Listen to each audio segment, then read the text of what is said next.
Part 1.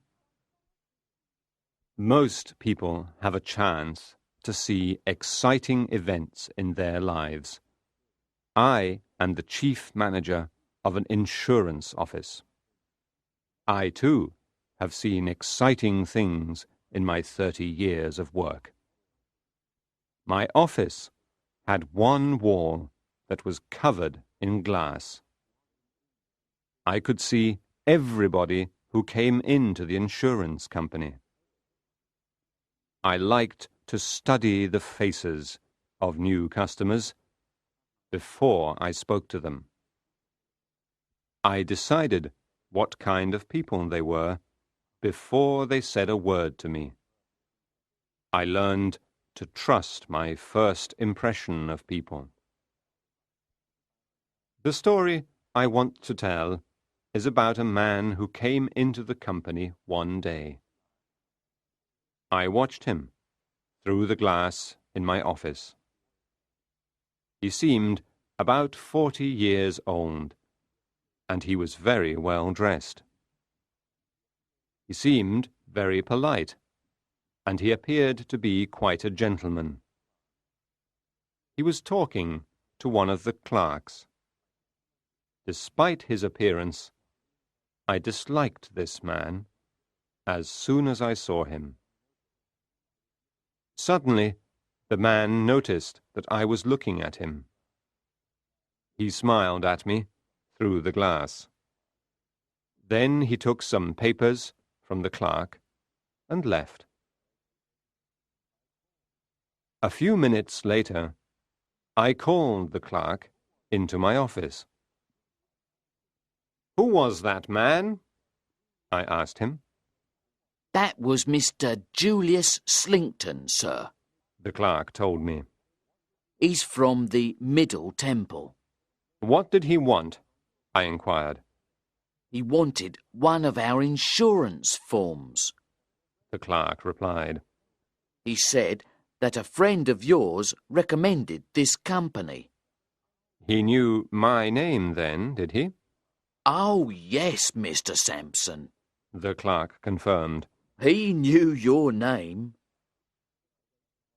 About 2 weeks later, I went to have dinner with a friend of mine. One of the other guests was Mr. Julius Silton.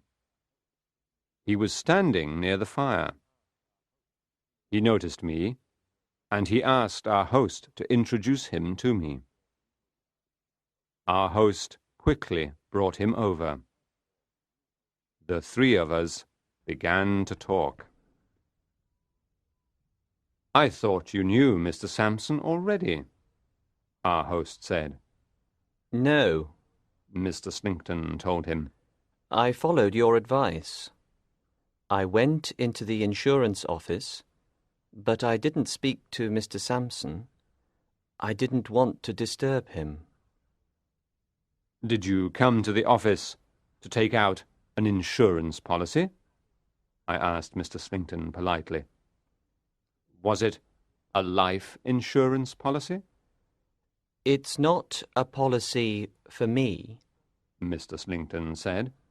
"It's for a friend of mine. He asked me to get the information for him.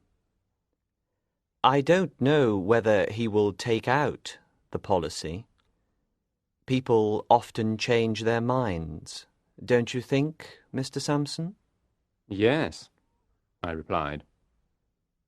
We began to talk about other things. "Your profession has suffered a great loss," Mr. Silton said suddenly.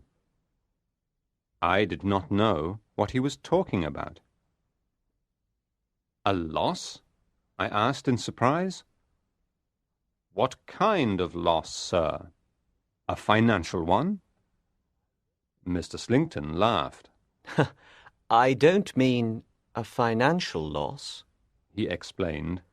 "I was referring to Mr. Meltham." Now I understood what he was talking about. "Ah, yes, Mr. Meltham," I agreed. That was indeed a sad loss.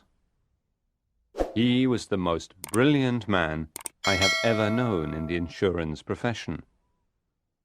"But did you know Mr. Meltham?" I asked. I knew his reputation. Mr. Slinkton told me. What a sad story it is. A young man like that suddenly gives up his business and retires from the world. I have said that I disliked Mr. Slinkton when I first saw him in the insurance office. I still disliked him. I did not think he was really sad about Mr. Meltham at all. I decided to ask Mr. Slinkton some questions.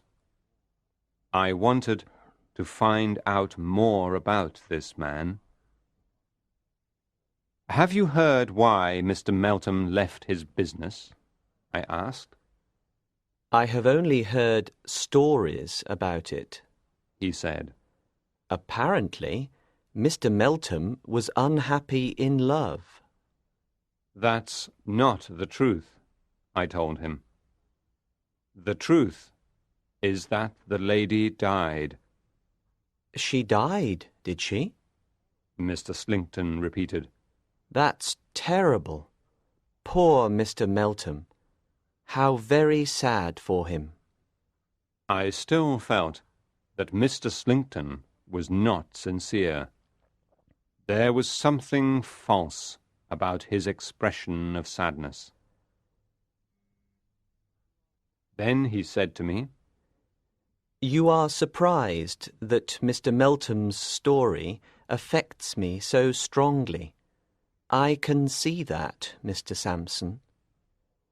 But I too have suffered a terrible loss recently. I have 2 nieces, you see. One of them, a girl of 23, died recently. The other niece is also not well. The world is a very sad place. Now I thought I understood Mr. Slinkton. He was a sensitive man who had suffered. I was angry with myself for disliking him. I watched him for the rest of the evening, and he seemed to be a good man. He talked politely to everybody, and everybody seemed to like him.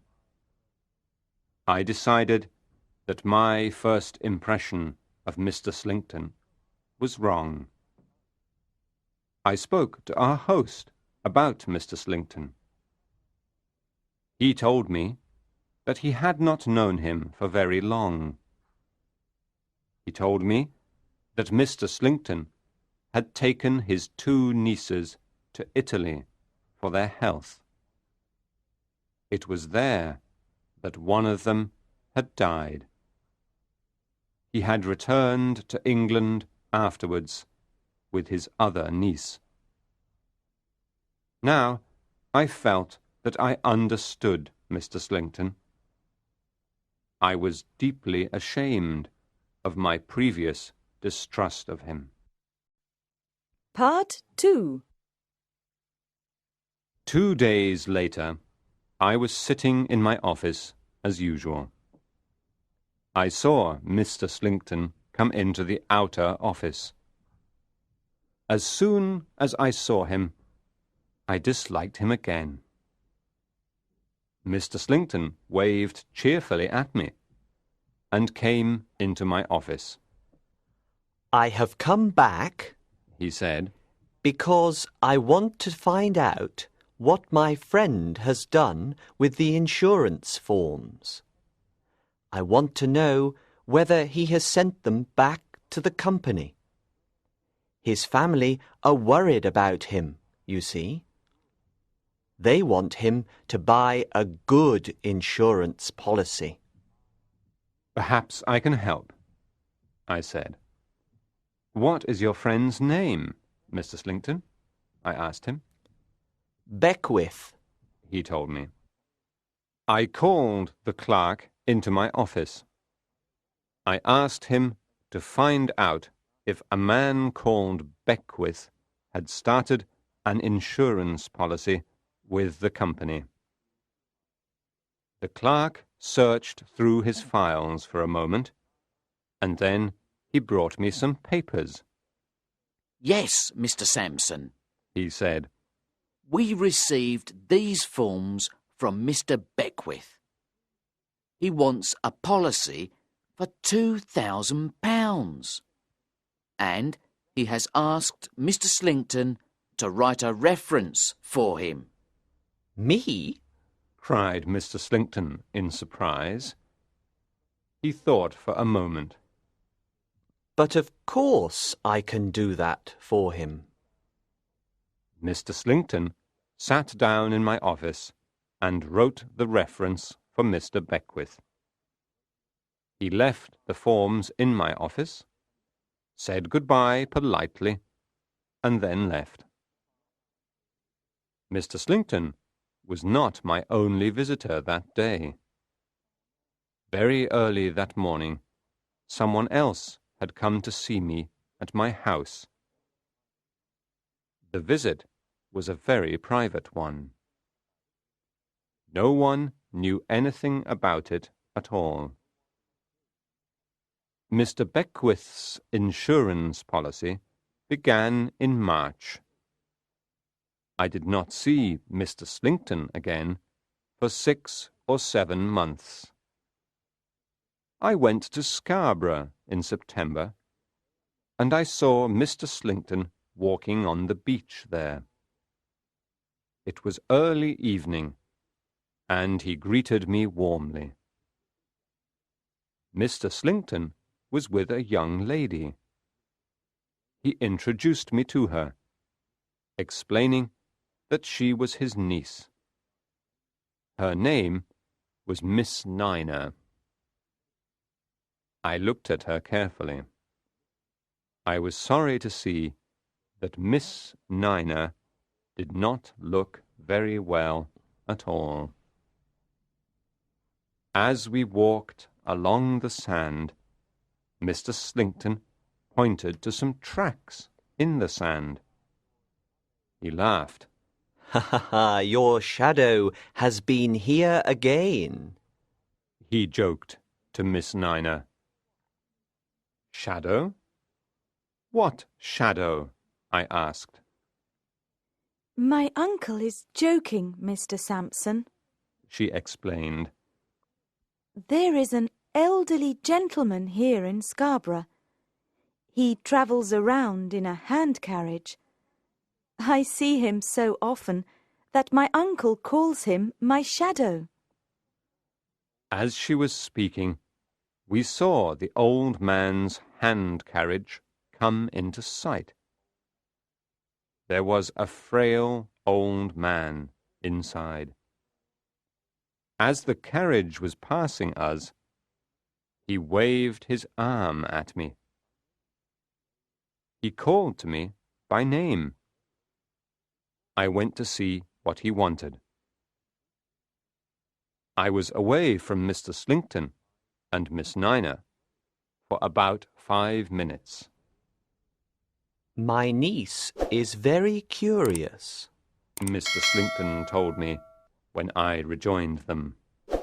She wants to know who her shadow is. His name's Major Banks, I told him. He's a very rich man, but a very sick one. He's just been telling me what pleasure you both give him. He says it's obvious that you are very fond of one another. It's true, we are very close. Mr. Slinkton said very seriously. We are alone, you know, since Margaret died. Miss Niner looked sad at her uncle's words. The memory of her sister was clearly still very painful to her. Suddenly, she sat down near a rock on the beach. She was pale. Mr. Slinkton walked away from us. He, too, seemed very upset by his memories. Miss Nina began to tell me about her uncle. She said he was a very good, kind man. She told me that she knew she was going to die soon. She was worried about what would happen to her uncle when she died. I saw the hand carriage coming back towards us along the sand as she was talking. Suddenly, I interrupted her. "Miss Nina," I said urgently, "I have something to tell you. You are in great danger. You must come with me and talk to that man in the hand carriage. Your life depends on it." Miss Nina was very shocked by my words.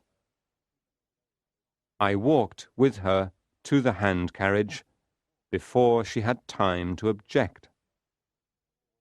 I did not stay there with her for more than 2 minutes. Within 5 minutes, I saw her walking up the beach with a grey-haired man. He had a slight limp. I knew that she was safe with that man. I went back to the rock and sat down. Mr. Slinkton came back soon afterwards. He was surprised that his niece had gone. We talked for a few minutes. He told me that Miss Nina was very ill, and he looked sad while he told me. I replied politely to everything he said, but I was holding a weapon in my pocket as we walked along together. "Mr. Sampson, may I ask you something?" He suddenly inquired. "What is the news of that poor man Meltham? Is he dead yet?" "No," I told him. "He's not dead yet.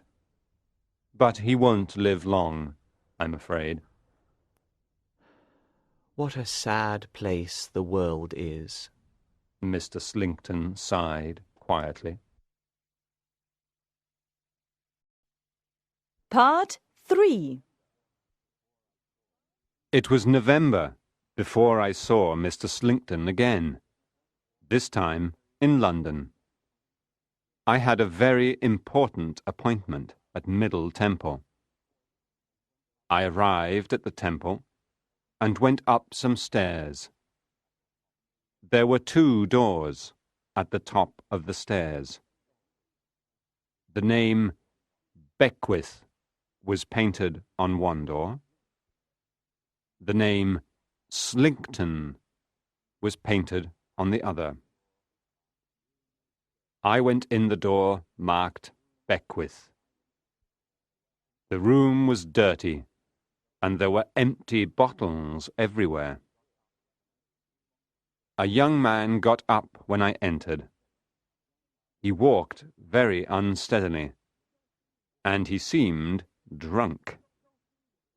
"Slinkton's not in yet," he said loudly. "I'll call him." He went into the corridor and began to shout loudly. "Hey, Julius! Come in here and have a drink!" he called. Mr. Slinkton came into the room. He was very surprised to see me. "Julius, this is Mr. Sampson." Beckwith introduced us. "Boil the brandy, Julius," he said. He gave Mr. Slinkton a filthy saucepan. "Come on, boil the brandy the way you usually do." Mr. Slinkton was embarrassed at my presence in the room. I could see. "How is your niece, Mr. Slinkton?" I asked him quietly. I am sorry to say my niece has left me, He replied. She went away without a word of explanation. Beckwith held out the saucepan once more. "Boil the brandy, Julius," He repeated. "Give me what you always give me for breakfast, lunch, and dinner. Boil the brandy, I tell you." Now Mr. Slinkton looked even more embarrassed. This was not a pleasant situation for him. He thought for a moment, and then he spoke to me. You're a man of the world, Mr. Sampson. He began. I'll tell you the truth. "No, Mr. Slinkton," I said firmly. "You'll never tell the truth. I know all about you." You want to save your insurance company some money. He said calmly. You will try to argue that I was responsible for Beckwith's condition and for his eventual death. But you won't be able to prove that, you know. You won't be able to prove anything. Beckwith suddenly picked up his brandy glass and threw it at Mr. Slinkton. The glass cut his forehead, and blood began to flow down his face. Mr. Slinkton took out his handkerchief and dried his face. As he was doing this, another man came into the room. A man with grey hair, who walked with a slight limp. Mr. Slinkton looked at this man in surprise. "Look very carefully at me." Beckwith cried out. "You're a rogue, Slinkton, and I've caught you. I took these rooms on purpose just to catch you. I pretended to be a drunkard in order to catch you, and I've done it. You'll never escape now. You see, the last time you went to see Mr. Sampson, I had already been to see him myself. I went to his house very early that morning. We know everything. We know what you were planning.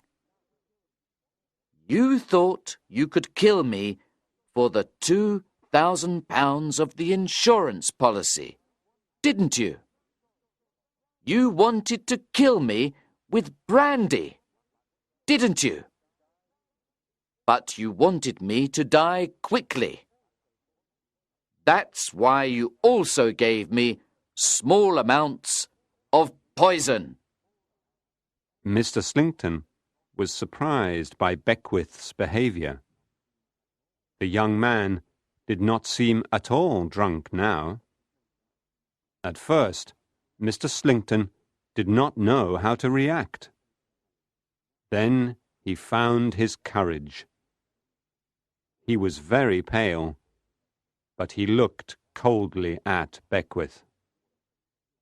He did not say a word. "I took these rooms on purpose," Beckwith went on. "I knew what kind of man you are, you see. You're the man who's already killed one innocent girl for her money. And now you're slowly killing another one." Slinkton laughed. "Think how stupid you really are," Beckwith continued. "You thought I was drinking brandy all day, but I threw most of it away. You never knew that I came into your room at night when you were asleep. I took all your papers, Slinkton. I read your journal, too. It's got all the information about the poisons that you use. It explains everything. I know where the journal is now. Slinkton looked at Beckwith questioningly. It's not in your desk, Beckwith told him. Then you're a thief. Slinkton told him calmly. He spoke calmly, but his face was white. I'm your niece's shadow, Beckwith said quietly. Suddenly, Slinkton lost his calm and his courage. He looked frightened now. Still, he said nothing. I've watched you all the time, Beckwith said. I knew that you were poisoning Miss Nina. I went to Mr. Sampson and told him everything. That man standing at the door is Mr. Sampson's servant. The three of us have saved your niece's life. Beckwith paused for a moment to look at Slinkton. Then he went on. You don't even know my real name, he said very quietly. You asked Mr. Sampson several times if he had any news about Meltham. I can give you news about him. I am Meltham, he announced triumphantly. I loved your niece, Margaret. I could not save her, but I promised to pursue you to the end. And I've done it, he cried. I've hunted you down, Slinkton. Slinkton now looked in horror at the man who was accusing him. He was unable to speak for fear. You never knew my real name, Meltham told him. You are seeing me under my real name now for the first time. You will see me again when you answer the charge of murder in court. And I hope you see me in your imagination when they put the rope around your neck and the crowd cries out for your death. Slinkton turned quickly away from us for a second and put his hand to his mouth. The room suddenly filled with the smell of some chemical. Slinkton gasped, ran a few steps, and fell to the floor. He was dead. Meltham and I made sure that Slinkton was dead. Then we left the room together. I have done what I promised to do. Meltham said sadly to me. My life is ended now. I did everything that I could to help him. But the poor man died a few months later.